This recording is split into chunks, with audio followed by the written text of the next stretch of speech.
Friends, welcome back to my channel. We are reading one of the most important chapters of Bhagavad Gita.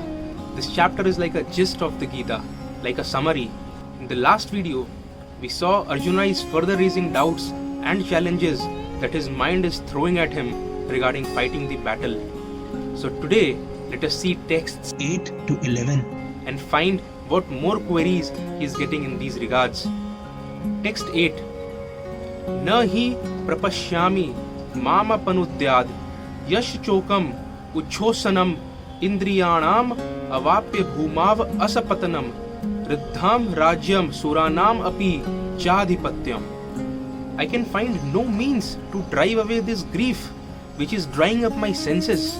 I will not be able to destroy it even if I win an unrivaled kingdom on the earth with sovereignty like the demigods in heaven. Although Arjuna was putting forward so many arguments based on knowledge of the principles of religion and moral codes, it appears that he was unable to solve his real problem without the help of the spiritual master, Lord Shri Krishna. He could understand that his so-called knowledge was useless in driving away his problems, which were drying up his whole existence, and it was impossible for him to solve such perplexities without the help of a spiritual master like Lord Krishna.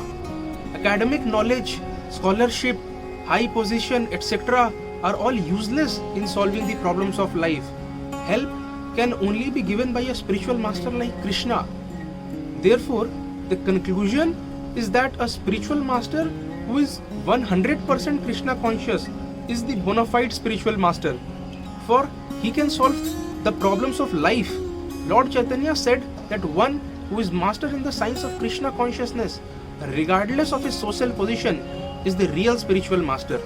Kiba Vipra, Kiba Nyasi, Sudra Kenenaya, Yei Krishna Tattva Veda, Shei Guru Haya. This is from Chaitanya Charitamrita, Madhya 8.127. It means it does not matter whether a person is a Vipra or is born in a lower family or is in the renounced order of life. If he is master in the science of Krishna, he is the perfect and bona fide spiritual master. So without being a master in the science of Krishna consciousness, no one is a bona fide spiritual master. It is also said in Vedic literatures, Sat Karma Nipuna Vipro Mantra Tantra Visharada Avaishnavo Gurur na Shyad Vaishnava Aswapacho Guru. A scholarly Brahmana, expert in all subjects of Vedic knowledge, is unfit to become a spiritual master without being a Vaishnava or expert in the science of Krishna consciousness. But a person born in the family of a lower caste can become a spiritual master if he is a Vaishnava or Krishna conscious. The problems of material existence, birth, old age, disease and death cannot be counteracted by accumulation of wealth and economic development. In many parts of the world, there are states which are replete with all facilities of life, which are full of wealth and economically developed, yet the problems of material existence are still present. They are seeking peace in different ways, but they can achieve real happiness only if they consult Krishna or the Bhagavad Gita and Srimad Bhagavatam, which constitute the science of Krishna or the bona fide representative of Krishna, the man in Krishna consciousness. If economic development and material comforts could drive away one's lamentations for family, social, national or international inbraties, then Arjuna would not have said that even an unrivaled kingdom on earth or supremacy like that of the demigods in the heavenly planets would not be able to drive away his lamentations. He sought, therefore, refuge in Krishna consciousness, and that is the right path for peace and harmony. Economic development or supremacy over the world can be finished at any moment by the cataclysms of material nature. Even elevation into a higher planetary situation, as men are now seeking a place on the moon planet, can also be finished at one stroke. The Bhagavad Gita confirms this. Kshine punya mritya lokam vishanti. When the results of pious activities are finished, one falls down again from the peak of happiness to the lowest status of life. Many politicians of the world have fallen down in that way. Such downfalls only constitute more causes for lamentation. Therefore, if we want to curb lamentation for good, then we have to take shelter of Krishna, as Arjuna is seeking to do. So Arjuna asked Krishna to solve his problem definitely, and that is the way of Krishna consciousness. Let us see text 9.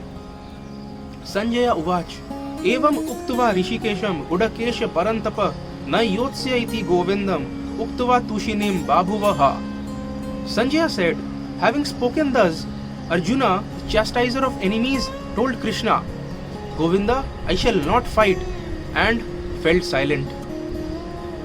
Now Dhritarashtra must have been very glad to understand that Arjuna was not going to fight and was instead leaving the battlefield for the begging profession. But Sanjaya disappointed him again in relating that Arjuna was competent to kill his enemies. Although Arjuna for the time being was overwhelmed with false grief due to family affection, he surrendered unto Krishna, the supreme spiritual master, as a disciple.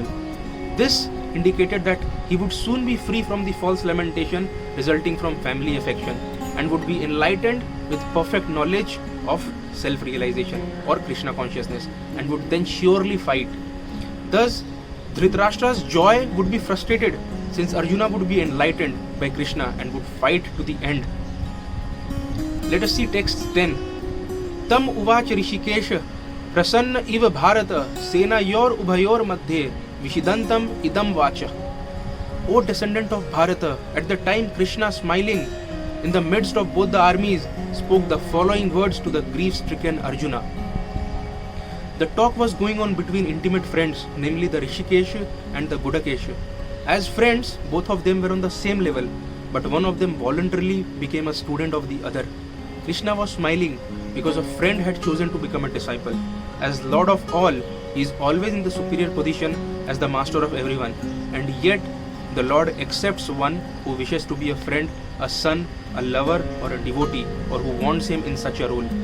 But when he was accepted as the master, he at once assumed the role and talked with the disciple like the master, with gravity as it is required. It appears that the talk between the master and disciple was openly exchanged in presence of both armies, so that all were benefited. So the talks of Bhagavad Gita are not for any particular person, society or community, but they are for all, and friends or enemies are equally entitled to hear them.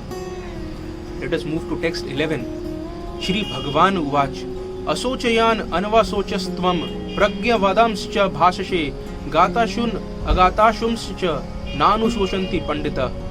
The blessed Lord said, while speaking learned words, you are mourning for what is not worthy of grief. Those who are wise lament neither for the living nor the dead. The Lord at once took the position of the teacher and chastised the student, calling him indirectly a fool. The Lord said, you are talking like a learned man, but you do not know that one who is learned, one who knows what is body and what is soul, does not lament for any stage of the body, neither in the living nor in the dead condition. As it will be explained in the later chapters, it will be clear that knowledge means to know both matter and spirit and the controller of both. Arjuna argued that religious principles should be given more importance than politics or sociology, but he did not know that knowledge of matter, soul and the supreme is even more important than the religious formularies. And because he was lacking in that knowledge, he should not have posed himself as a very learned man. As he did not happen to be a very learned man, he was consequently lamenting for something which was unworthy of lamentation. The body is born and is destined to be vanquished today or tomorrow. Therefore, the body is not as important as the soul. One who knows this is actually learned, and for him there is no cause for lamentation, regardless of the condition of the material body. So friends, we see Arjuna, having spoken all his queries, turns to Krishna, who then speaks that his mourning is not worthy of grief. There will be several texts in the coming verses where Krishna will one by one destroy all the demons of doubts perplexing Arjuna's mind. We will see all of those verses in the upcoming videos. If you are tuning into my channel for the first time, do watch the intro video by clicking on the link above and also go through the earlier chapter videos. If you like watching my videos, do share them and subscribe to the channel to get regular notifications.